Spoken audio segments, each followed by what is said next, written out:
The Great Lobster War. How Canada outmaneuvered the United States in the global seafood market. Imagine being told that one of the fiercest trade battles of the 21st century has nothing to do with oil pipelines, steel tariffs, or semiconductors. Instead, the battlefield is covered in lobster traps, buoys, and shipping containers full of shellfish. It may sound absurd, but the global lobster trade has become a dramatic contest in which Canada has managed to outsmart and outpace the United States, leaving Maine's iconic lobster industry struggling to keep up.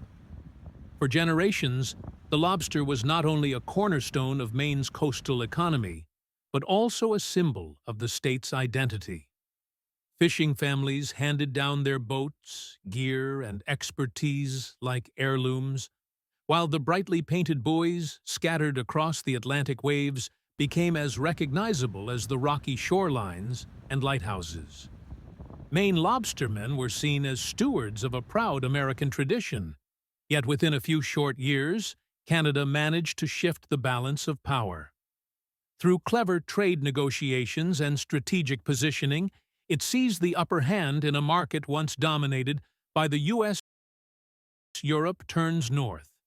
The turning point came when Canada signed a landmark trade deal with the European Union.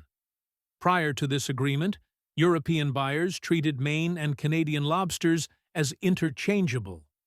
Both countries faced tariffs, which meant restaurants and distributors often chose based on quality, availability, or established relationships.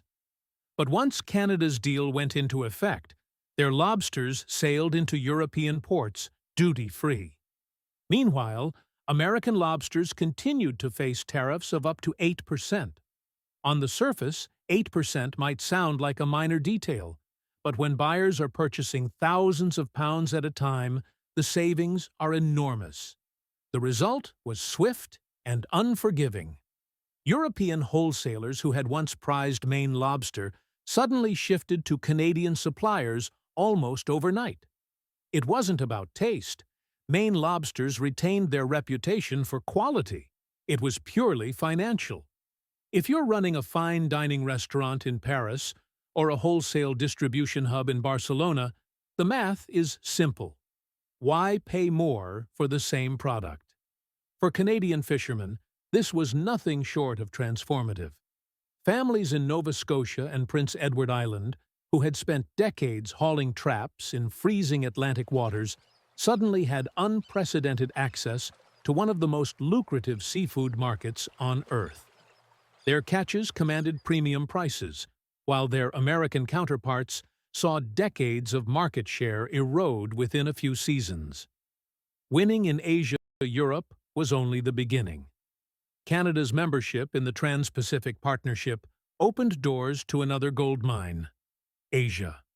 Markets in Japan, Vietnam, and Malaysia quickly became fertile ground for Canadian exports. In many Asian cultures, lobster is more than a delicacy. It is a symbol of wealth, prosperity, and prestige.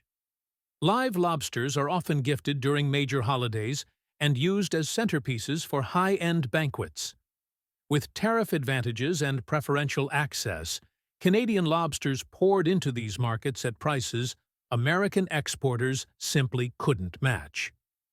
By 2021, Canada's lobster exports reached over $3.2 billion, accounting for nearly 37% of its entire seafood export industry. In stark contrast, the United States managed less than $500 million in lobster exports during the same period. The dominance was especially clear in China, the largest market of them all. By 2023, Canadian lobsters accounted for 76% of the live lobster trade there, while the U.S. was left with only a quarter of the market. For Chinese consumers, Nova Scotia lobsters became synonymous with luxury, overshadowing Maine's long-established reputation. Political theater in America. The collapse of Maine's overseas markets quickly drew political attention.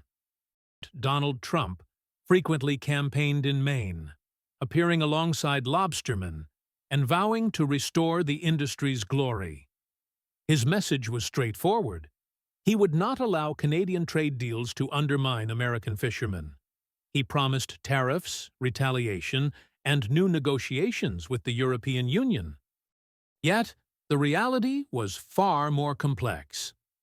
Trade deals like Canada's were the product of years of diplomatic maneuvering and couldn't simply be undone with a speech or executive order. Despite the political posturing, European and Asian buyers had already shifted loyalties. No amount of rhetoric was enough to bring them back. Playing the environmental card with trade strategies faltering, U.S. regulators tried a new tactic: environmental policy. Washington argued that certain fishing practices in Atlantic Canada endangered the already vulnerable North Atlantic right whale, of which fewer than 400 remain in existence. Restrictions on Canadian imports were justified as a measure to protect biodiversity. Canada, however, turned this challenge into an opportunity. Rather than dismissing the claims, Canadian officials embraced sustainability, investing heavily in certifications and marketing campaigns that branded Canadian lobster as both premium and environmentally responsible. What could have been a liability became a selling point. International buyers were reassured that purchasing Canadian lobster meant supporting not only quality seafood, but also ethical and eco-conscious practices. Subsidies and survival. By 2025, both governments realized that direct intervention was unavoidable. In the U.S., Senator Susan Collins secured $80 million in federal funding through the National Sea Grant Program, offering some relief for Maine's struggling lobstermen. Canada responded with equal vigor.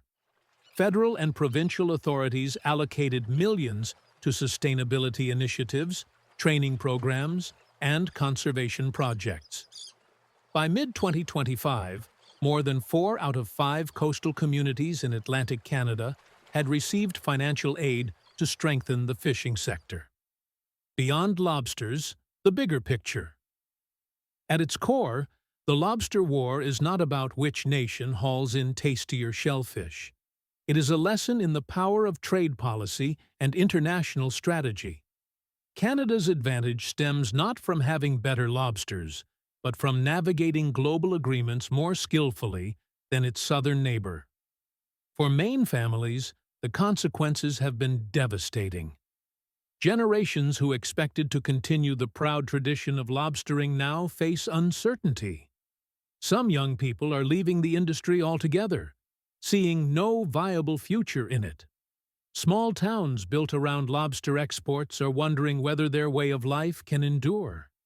Meanwhile, Canadian fishing communities are thriving.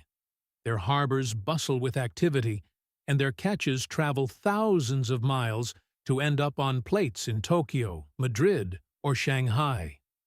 The lesson is clear. In today's interconnected economy, success depends less on the inherent quality of your product and more on the trade frameworks that determine access to global markets. Canada mastered this game, while the United States underestimated it, and the results speak for themselves. Our country's becoming very rich. If you found this breakdown useful, don't forget to hit the like button, subscribe to the channel, and turn on notifications so you don't miss the next deep dive into how global economics impacts your daily life.